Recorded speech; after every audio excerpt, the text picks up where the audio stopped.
Morning class, good morning mga especially kayo mga. So, my topic for today ay umanaman tag-discuss ng Group 1 ato. It's actually, ang Group 1 introductory to sa tulo ka crops kan ay tulo ka crops which is ang cereal, root crops, and legumes. So kami, mas specific na kami sa mga topic which is cereal crops.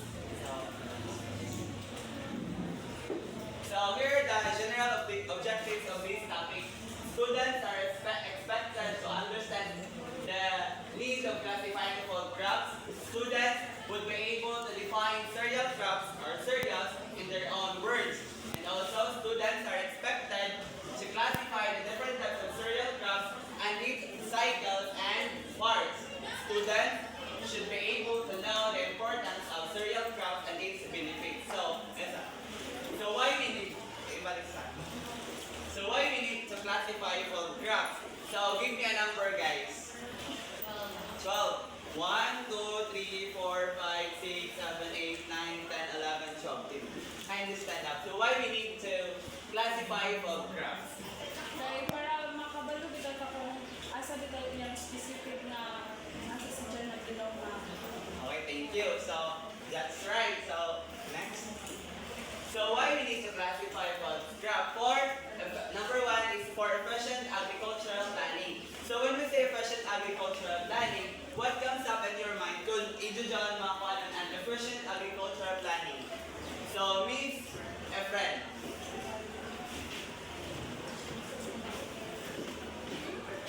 Why this efficient agricultural planning need man na diyan ma-classify na ng food crops? Okay, we need to classify the crops we're going to plant because kung magbubuot ra ka kung bisa kung saray mo itanong tapos baka natin na plano. Labi na kung magtanong ka o cereals, need ka doon na si Jao, kuan, ganang proseso ka doon na pagplano kung magtanong ka kay, dili mo na sila basta-basta, dako man mo ng imo madam, kung madami siya sila dako ang mawaya sa imo, labi na sa expenses. Okay, thank you. So, efficient agricultural planning, there are different types of crops in a varying requirements in terms of soil,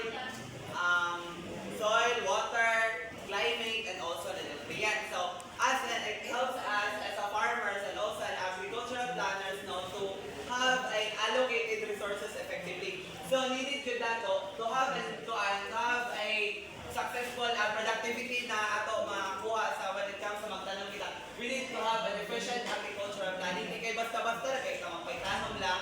Kay kaluoy na to if ato na mga crops natin tanong is makangaling.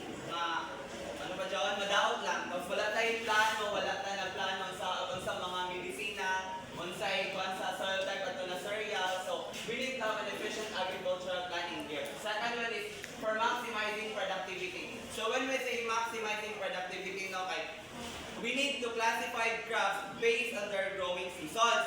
For us to be able na, dili ta magpaitanong, like for example, magpaitanong ta ting suga, ang lain na po na itanong ba dyan mga winter crops. Like for example, those cabbage, di mo ta itanong ba din natin na sa ting suga, anak. So, we have this called winter and summer crops. So, for maximizing productivity, dyan matawag natin winter crops o summer crops. So, anyone can give an idea about winter and summer crops. So, give me a number.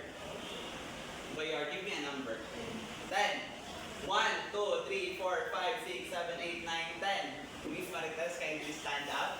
So, define winter crops and give some examples of winter crops. So, ang winter crops is karaganing para sa kanang pang-uwan, kanang mabuhi, makasurvive ganin sila sa uwan.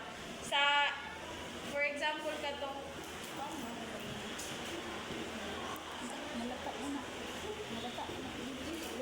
koan, sa man.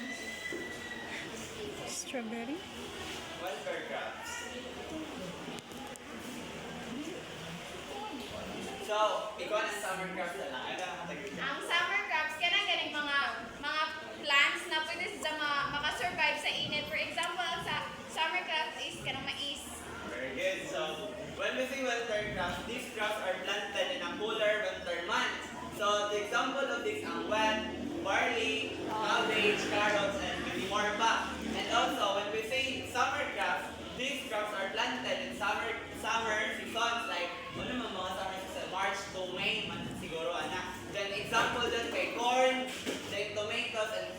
squash.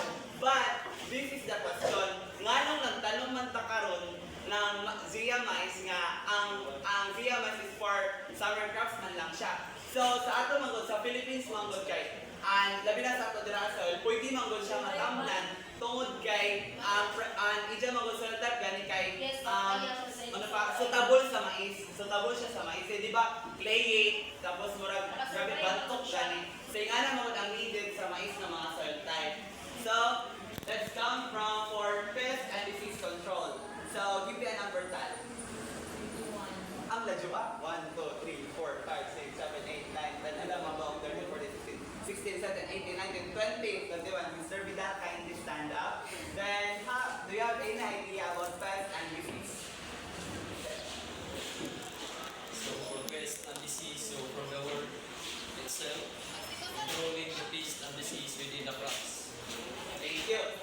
So, thank you, Mr. Vidal. Then, so, here in pest and disease control, there are crops now that more susceptible. So, when we say susceptible, dali lang siya ma-dulan kaya dali lang siya i-call sa mga pest and also sa mga diseases. So, in any kinds of pest, kaya mo dapo anak ang mga crops. So, by the help of classifying food crops, no, it helps us to have a targeted pest and disease. So, makaplano ta dira ang unsa gyud gay ng mga peste ang modapo ana ang tanom and also making us a strategized action to prevent. So makahimo na tag mga action para ma-prevent adto or ma-eliminate jud ng mga pest na diyan sa to crops. So next is for economic benefits. So when it comes to economic benefits, so in crops classification, it helps us in identifying which crops are profitable. So, dili lang ka magpaitanong ng mga crops na to, if dili siya profitable, gani dili siya demand sa market. Kay uno-uno na lamang ang kabalitaran sa mga gasto kung nagpaitanong tao ka ng dili mga halingon. So, ingana ang sa economic benefits. It is also a guide on us farmers on what to plant a crops that based on the demands of the market. Then, next is for sustainability. Okay, Miss Rachel, give me a number. 1, 2, 3. Miss Sylvia, kindly stand up. For sustainability. So, para sa ako is being as to classify yung crops is need mo ikuan ang crops para ma-sustain mo sa di ba when we say ka lang dahil magtanong ka pwede pa din mo makatanong na puga para ma-sustain na rin hapon. Thank you. Miss Apple, kindly stand up. So, ang ikaw ng Miss Cynthia. So, ito siya nga, para ma-sustain sila about sa soil nutrients. So, it must be possible na ang kanaang ng mga ways is na under siya sa crop rotation, which is, ang crop rotation no, is about alternating different crops within one plot of One land. area. Yes. Thank you, Miss Apple. So, for sustainability, no, it also a guide on us farmers. It also a guide on us farmers and helps us to promote a sustainable farming practices. It allows us also to have a conservation of resources. When we say farming practices, no, atong law ni ako na crop rotation isa gito nga makatabang for to have a sustainable farming practices. So, next. Cereals are cereal crops. So, what is cereals? Mr. Ed, kindly read this definition of cereal crops. Cereal is a grass cultivated for its edible grain.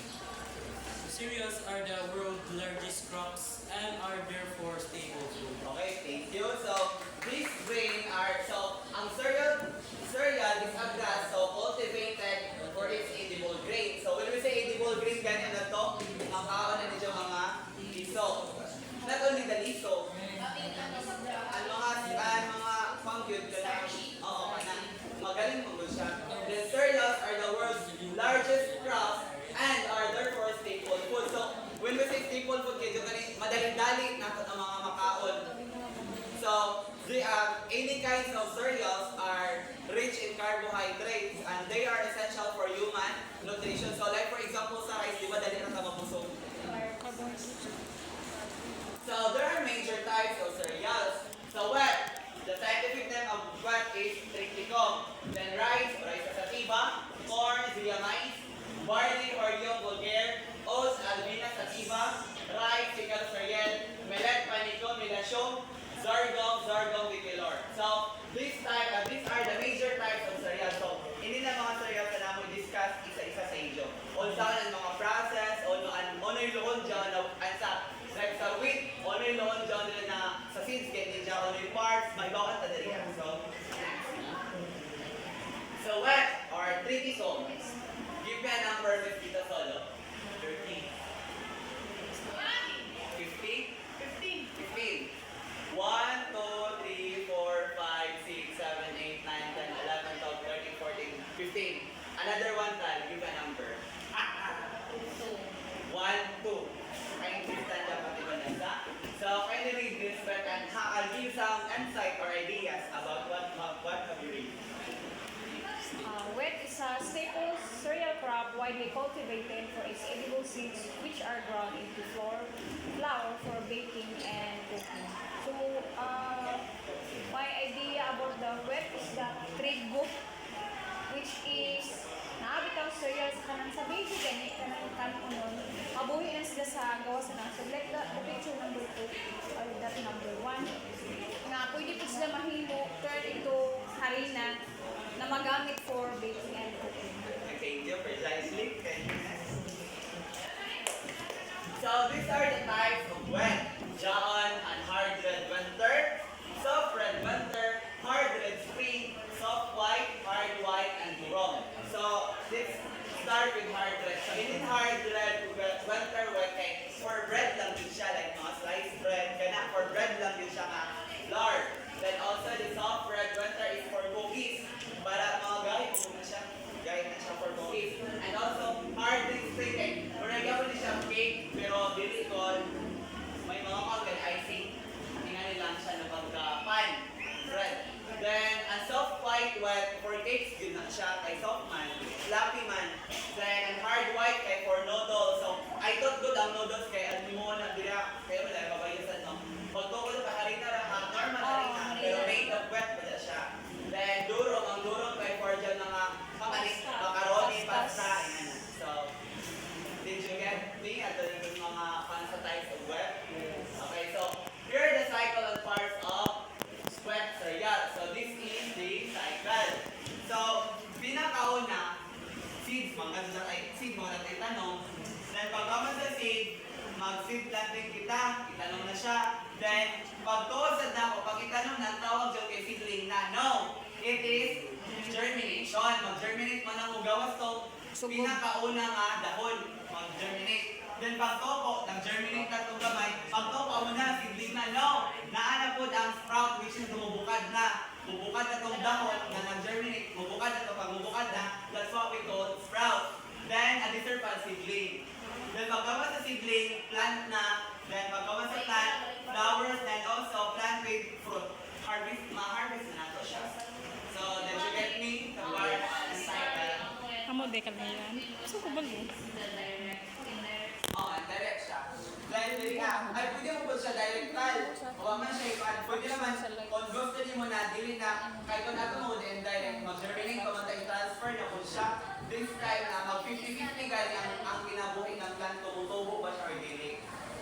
Then, dili kita sa inner seed na wet. So, ito, maklaro na ako ito.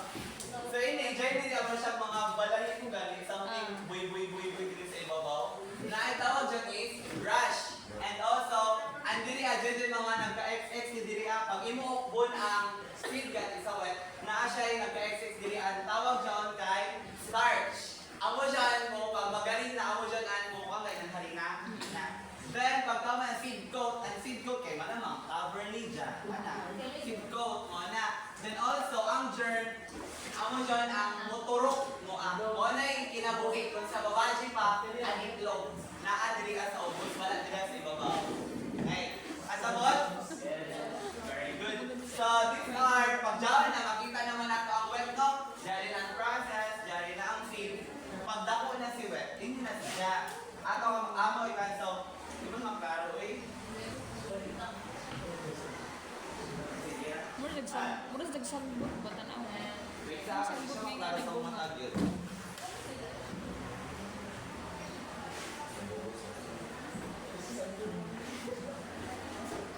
Okay. So kani gani diri kanang dili man gud siya ang sawat man gud kay pag motorok na siya dili siya imong nag-drink sa mga cereal gani naa kato mga amor mga buy diri Brush. mga brushes na sila. Then also kaning kernel. Ang sa kernel kay di ba kanang seeds kanang kani kapun-an ni siya kapun-an na siya. Then also ang head atong ibabaw sa kuan cereal kadto. Then next one guys Di maklaro gyud. kani ang leaves, kani ang leaves, then ang stem, kani, then ang roots. Yan. So, did you understand about the wet and types of wet? Kaya mo kada na kita sa agronomic practices of wet. Can be next time. So, in wet, sa agronomic practices for wet, magbang kita sa soil preparation. Sa soil preparation, belong na rin ang tillage and soil testing. So, di ba sa pagtanong sa mais, kaya man ulit na po ng process mag-land prep. Ano kita, na siya i-cultivate. Amo dara sa tillage, when we say tillage, it's the preparation of the land growing crops, manual clearing. So when we say kung manual clearing, hawa, ay gayas, anak. When we say mechanical clearing, we use technologies like dyan sa mga Turton. kuan, sa Grass cutter. grass cutter, grass cutter.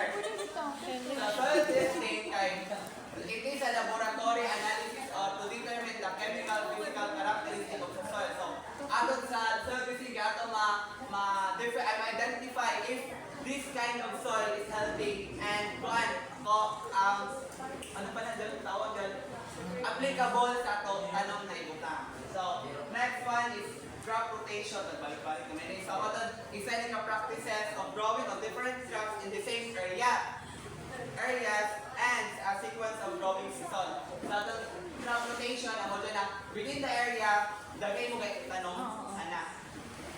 Then, feeding practices, timing and seed rate. So, when we say timing, when is the time na mag-germinate ganyan seed? Gikas mo pagtanom, di ba nato mais kay pagtanom nato nag-germinate siya, wala na nag 1 week. Wala. So ang wet kay dyan sila sa 2 to 3 weeks sila mag-germinate ang ija seed. Hindi man natin niya kay kanina magkatigon si ma'am na alabi itong mga parts kadto isa to sa manggawas then galing agronomic practices yun.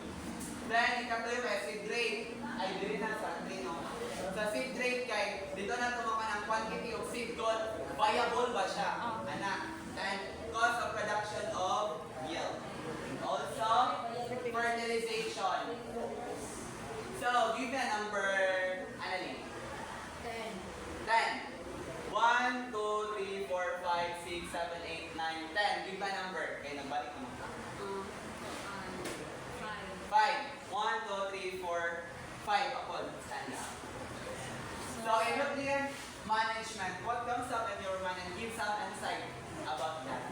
So, sa fertilization, it's all about the nutrient management because it includes about the soil fertility or the quality of the soil, which is very applicable in order for the seeds to germinate easily and to have a profitable Thank you.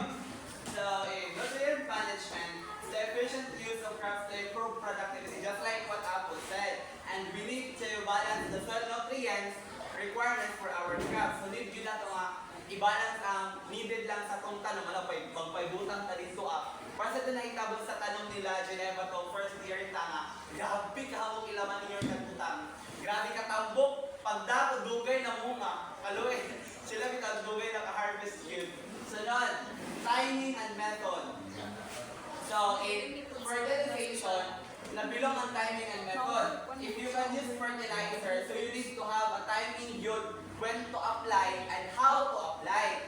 So, and paano sa timing method, nakakaman kita na when to apply, kasi na ito mga mag-apply sa una na mga fertilizer, at basal application, at ipa sa quadra, then also then pag-spray. Ingana ang method din. When is that time na pwede natin to apply? Kasabot ka mo? Yes. So, irrigation management. gaya ko number sa 1, 2. Ay, di ba rin? Bilang ikaw makatito. About sa irrigation management. Irrigation management, so simple. So in order for you, when is the time you again magbutangan ka sa irrigation? So I will schedule. So in order for you to maka-schedule ka, dili ka mag-schedule ng tingnan ng irrigation kasi siyempre gusto ka tubig. So which means lakas mga mga weather. So techniques, gusto mo butaka lang butang sa irrigation, di ba? Wala ka techniques. So which means yun techniques asa na mga ito. Thank you. So, precisely. So, irrigation management belong on scheduling, which is the decision of when and how much of water to apply in a field crops. Dili kayo paano kayo ito, kayo mag-irrigation na dili naman ka nang ibig sa tanong, ano ba?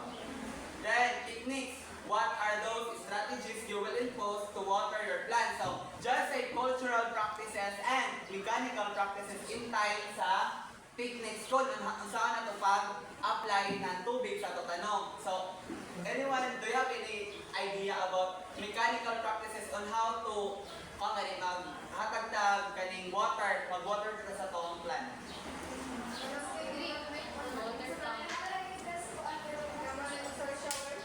Spray. Magamit ka na lang spray. Ana. Sprayer kung sato pa. And also, water drops. Doon, ano na, ito ka mo. Sa cultural practices, which is, yung traditional natin, di ba, kita kayo, anak-anak lang, para water. And also, in mechanical practices are, nag-use ka technology ito, spray, jigan iba na, bumba, ana. So, next time. So, weed control. So, when we say weed control is belong on cultural practices and chemical control. So, in weed control means to prevent or to control of unwanted plants na tuturong sa imo area. So, in cultural practices, magamit kita din ng pulling. Cultural practices pulling, maghawaan ta. Atong mga weeds na nanurok sa to area na dili dapat to sila manurok kay di man, mga tatanong, sila yung maka-benefits ng mga nutrients na ato ibutak sa soil. So, di ba, ang limang na first beneficiary yun sa fertilizer when it comes sa pagtanong kay ang soil, mag-yun ang soil, na may muhatag sa ito ang plants. And also, the chemical control. In chemical control, dito, mag-spray ng medisina. Dira, ato sprayan o medisina para aton mga unwanted plants. Yes, ginagamit ko din ako dito sa mga sa kabasakanan. Yes. Just gani sa kilid gani nan basakan, di ba sa kilid kay sagbutol? Sa pilapil. Kaya na lang diri para din sa sagbot. At pila ka weeks mga matay ato siya.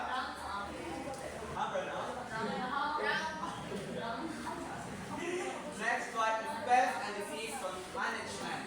So, in integrated pest management or IPM, it is a process you can use to solve problems about pest while minimizing risk to people. So, there is a pest management, integrated pest management. Mo-apply tag mga medisina no, para ma-minimize itong mga pest na mula po sa tanong. And also, dili dapat harmful sa tao. Sama mo kay magreklamo kami kay kami magod ay kilid garsada ra bandagi tas jay sa akbang na mo manay basakan. Kasi siya kaway pakialam sa katawhan. Mag-spray gyud na siya kanang bahuang gyud nga medisina gani. Amo nang tagpa kuno gud na siya tagpakihan na sa barangay. Kay wala siya pakialam sa ida palibot diri na. Kung pa-spray ra siya gyud, kung makadaot naman na sa ako, kung di ka madaot ka niyan madaot kol. Kumunta na, murag kalain magutong magpay, wala tayo wala na to pa sa tatanong galing and also sa ato sa palibot na isa po ba sila sa mga makabenefit. Na mahilo ko ng mga manok. So, correct. So, varietal resistance to suppress and save of those pest damage. So, masuppress, masupwantan din sa varietal resistance, masupwantan ng mga pest na mudapo sa tuang tanong. Masabot? So, harvesting techniques, timing and equipment. So, dire grabe na dito basically sa harvesting techniques. Timing, when and what nato kanon. Harvest na daw mo kay harvest tama. Kuan pa. Ilaw pa.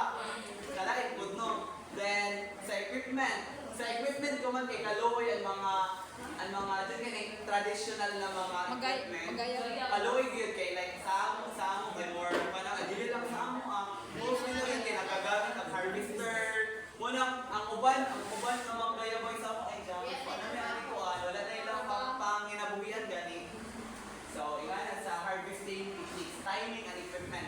What and when kita mo harvest, then ang una ng mga equipment ato gamiton. Pero mas gana ba sa equipment no kay balik ang traditional.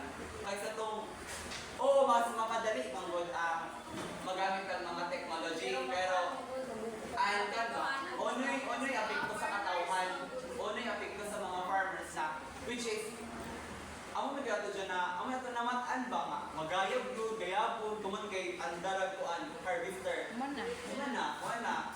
So, post-harvest management. So, in post-harvest management, it is a system of handling, storing, and transporting the crops. So, dili as storage, kung ibutang ta ba siya sa taro, ibutang ta ba sa sako, or hayat ibutang. Ingana, so, dapat kung when it comes sa mga bang sa post-harvest management, di ba, na-harvest na, hain na ito dyan sila ibutang. Amo dyan kuhan sa post-harvest management. Una yung butangan, na kalay sa ito, o bumutang na mga basak na sako, mga kalay po na. Sabi naghumay, moturok. Turong na to, wala yung bugas na makuha nito. Then also sa grain handling. In grain handling kay, galing mo na siya. Galing mo na. Pag gawan harvest, ibuyad. Pag maggamon na, igaling mo dun na. So, I like the gang term. so, number 10, sustainable practices. So, in sustainable practices, things we can do, ito paano to, angay na to buhaton, na to help our farmers to develop in all ways of cover cropping. So, used to keep the soil protected. So, sa sustainable practices, doon na ito mga gamit ito mga cramutation, masaan na ito para ma-preserve pa, na ito para matawnan pa na ito otro. Then, conservation tillage. In conservation tillage, it is a practices that builds up soil surfaces, minimize erosion. So, dito, di ba, pag human-ani kay, paano na? Magpa-sulpot na, para sa dahil sa tanong na ibutang. So, did you get me about the wet types and parts and cycle and also the agronomic practices of wet? Did you get me, guys? Yes. Pag ingon mo wala, kay balikot ako. Okay, next na. Rice or Oryza sativa. It is a staple food crop that thrives in a warm wet condition and it is primarily grown in flooded fields known as paddies. So flooded, kung gani, John, ay tubigon. Mamatay man dyan ang umay ubok kay tubig. Ano na. Then also, isa po na siya ang staple food. Especially in mga Pinoy, they good ba yan ang mga kaon walay rice, di ba? No. Mura kuya mo. Depende po sa tao. Isa mo na practices sa tao kung mag-rice siya or dili. Pero mostly yun, maugay mga imanala na magmukado at paglain na son abi ni kay grabe daghanin kuan. Yes, Isa Canada. puntok yun ang kanon nga palikod, di ba? So next, sa scientific name it is Oryza sativa. We all know naman sa So, these are the types of rice. Long grain, tagas siya mag-grain din, tagas siya mag-iso. Easy to cook, long grain, easy to cook. So, dili siya kon, long process ganit na taas ang minute na maluto, oo. Then, short grain, gagawin. Sa short grain, kay mostly doon kay, yan tawag sa grain. Oo ka na, lai siya o bungabon. Mas gana na o gisaw na nahimog at ipasol gani. Or siya malagkit. Nga na. Then, basmati, I don't know, unsa ni nga Variety. types. Pero ang mga dyan na, mas gana na. And jasmine, isa din ka, kuhan, noon nga bugas diri sa Pilipinas. Sushi, brown rice, daboy, di ba ang nakapala kami nan, Black right? rice. Red rice. Red rice, black rice. Yeah? Included diha ang butang GMO sa rice. GMO. Depende po na. Then, sa bomba payala. Same siya sa short grain. Genetic modified organism. Ang brown rice cake, Genetic And modified also just organism. black rice, red rice, di ba na? Pero wala na magyapal guys. Naman, at least they just me. Next. So, these are the cycle and parts of rice. So, balik na po tayo sa cycle. Di ba pag magtanong tao kaniyang rice kay mapasata, Sabwag. magsabwag, magbugas sa klaro pa, di mo kita mag-land prep kita for growing na ito nila. So, pinaka na seeds, malamang. Di ba may kasi mo tubo na rice kung wala tayo seed. Then seed planting. Chart, tama mo na wala tayo seed. Then germination. Sprout. Sa germination kay prone ini siya sa langgam yung sa rice. Arang, Prone maya. ini. Makita mo kung mga langgam, mananay na nurok ka. Then on sila na. Maya. Naluoy sa ilang mga sprout, seedling, then plant. Sa ini sa seedling, dito na siya, anisod, pao na siya, maghanip na siya. Para i-transfer na. Dahil pagkaman sa plant, di ba, naghanip naman. Pagkaman sa itanong naman tubali, amo na ni plant. Then, plant with flowers, di ba, mamuya pa. Di ba, color white, doon pinakauna nila, color white. Then, plant with fruit. Mga Hindi. kanin. Uban, depende sa So, direct sa bar sa rice. Latter node, John ganit, di ba? Stem, yung ganit from na lapad. panis ninja, anak. Then, ang node, stem, aton dito sa ibabaw mo tong latter, din ang sa ubos, node lang. Then, roots, pillar, ang pillar kay dahon. Then, John kapunan ni John. Then, stem, nag-anaman, John ganit, diri before ang dahon, manang pillar. Then, ang stem, malamang, ay John, fun. Then, ang leaf, ang dahon. Then, Flat. ang fly leaf, di ba ang leaf kay, ang baba sa leaf is, di ba paanak? Ang leaf dyan ang anak, pero kung matawag siyang fly, kay nubukad mo siya. Then, panicles, amo na dyan ang mga bunga, buya. Panicles? Ipasi, anak. Panicles? Then, so, nasabdan ang cycle and parts of rice. Yes, Mr. Beato. Sige na kayo, mag-picture mo kita. Uy! So, dili na punta sa agronomic practices of rice. So, ini, balik-balik na magbuti siya. Muna, ang ato na lang sa paddling, pero dyan rin mga words na waya. Sa paddling, when we say paddling, ang muna dyan dito ng time na makakuha na siya.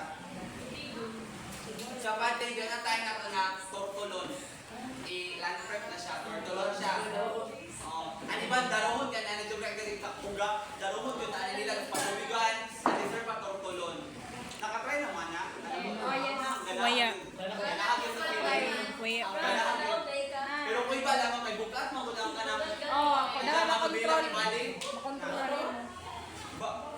Ako naniwang. Tapos alam mo pa, basta ka kay patuhod, ako bita na may case daw ako na schistosomiasis. Mo dyan, tumunas ko. Then, plant irrigation, magkanal kita likod sa leveling, gana. Pag di ba, kapag mo dyan mag-level, galing, sa magamit ang kabaw, hindi pa tiko sudlay, i-level pa dyan Ay, kuhan, nakatawag lapad. Dako nga. Oh, lapad. Oo, i-level pa na siya. Adisir pa sudlay yun. Sugla yun? Sugla ka to. I-level siya, magamit ang kanang kabaw. Pero napod ka rin mga technology na taghimo nga, mo level lang dyan siya. Makina na ba? I-level ni Joy ang kuan kay sa kapag turtle mangod kay di ba inagihan sa turtle kasi mga dayan-dayan nagkabukid-bukid ana amo dyan nagtulos niya punduhan ng tubig para i-level siya para hapsay gyud ang tawnan sa imong kumain. Yes. Na before pagkawa dyan mag-leveling sudlay yun na pagkawa sa sudlay dito ang purpose ng sudlay para linya. Did you get me? Yeah. Very good. Sunod, variety selection. In variety selection, ako na to, magpili kita ng mga J. 18, 16. Grabe ka mo mga briefings R, na sa mga yun. R61. Grabe ka mo. Seeding practices, then John, direct seeding, bakit or transplanting. Dito na ito, wala ka man na kung pwede i-direct sa pagpugas ang liso, di ba siguro no? Kinahanap yun ang patubuhan, at sir kita pag-transplant. Then seed rate, ako to, ato A1, kung viable ba to siya nga liso para sa ato na area. Then water management, flood irrigation, balik-balik na na. Nutrient management, fertilization, and split application. Direct sa split application. So sa split application, it involves a smaller amount of fertilizer and at various times throughout the crop's growth. So then, di ba, when it comes sa split application, di ba, naay nagkadaiyang mga medisina na dili na to pwede idungan paghatag sa ila. Ang iban gani kay sa pana sa buwag lang, ang uban gyud kay nay bay kapunan or dyan sa kilikid para dili siya makuan. Sa mga parang gusto ko po eh, ano sa Sa kilid lang. Pero ang naanda nato dira kay sa buwag yun. Next time, weed control, dito mga para cultural practices and herbicides. So in herbicides, okay, this is a weed killer. Paano siya? Aling ang medisina gyapon ni siya. Para hindi siya sa mga undesired plants na nanuro. Di ba dito tawag nato in our terminology, magkamot? Kamutan ta. Pagka pila ka bulan na pagtanong ikan sa pagtanong ato na kamutan para atong mga unwanted plants na nanuro mawayag din ato na to. Rice crops din siya. Mo yun mo kuan mo lang ko. Pest and disease management kumana na. Sa monitoring, dito nato na siya i-monitor kung pag ato na to, na ano may mga mostly na bang pest nga naa sa humay kay kanang gani mga pest. Diyan gani mo yung tangalay bakubak kay kanang bahubak, mahi, Dili, kuan. lakbag, kanang sila. Medyo na natin monitor ang crop sa plant, ay crop, rice crop, para may bulit ka ba kung saan naman ito ng mga medisina natin i-apply. And also, most killer yun sa rice crop kay ambaw. Labi na umang Okay, cotton. na, kanang kalamig, kung nagpuan ba sa ambaw, kalamig yun na nila. Pwede pala. Lamig na Heart. sa lamig na. Pero di naman ako ito, mga kaon na ambaw yun. Ang namin mga Lagang bukid. Depende. Lagang bukid. Kami crowd ng buhon. Climbing crops, ay harvesting techniques. Sa harvesting technique, daw na timing and equipment. Malamang mo, aning taog kuan, humaingan, dabog pa. Masabi ni makaon. So, kabalo kita na dapat. Dahil kagawa equipment. So, dito na time, ako doon, kagawa sa mga farmers kay Oo, so traditional. Magkabaw kita, di ba mga sa na kay grupo-grupo, magkita, pwede ka sa mag-gayap ng grupo-grupo kita sila. Then ang gamit sa gayap, pakita ka mo dyan. Gayab.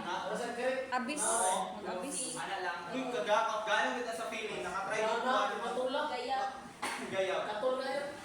Then ang equipment, dyan na, ang command sa equipment kay Jaya mo sa dili na area kay Jaya mo nagamit o torto ay sulfot. Sulfot.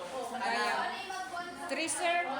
Disadvantage. Tracer man na. Magamit ka sa sulbot kung saan ng pagkakaroon. then isa pa, i-feel ko pa nalagay ko ng technology. Then, feel ko kay, kung sa siguro mo siyang ginagamit kay mas barato ang support sa kuhan harvester kaysa sa mano-mano yun.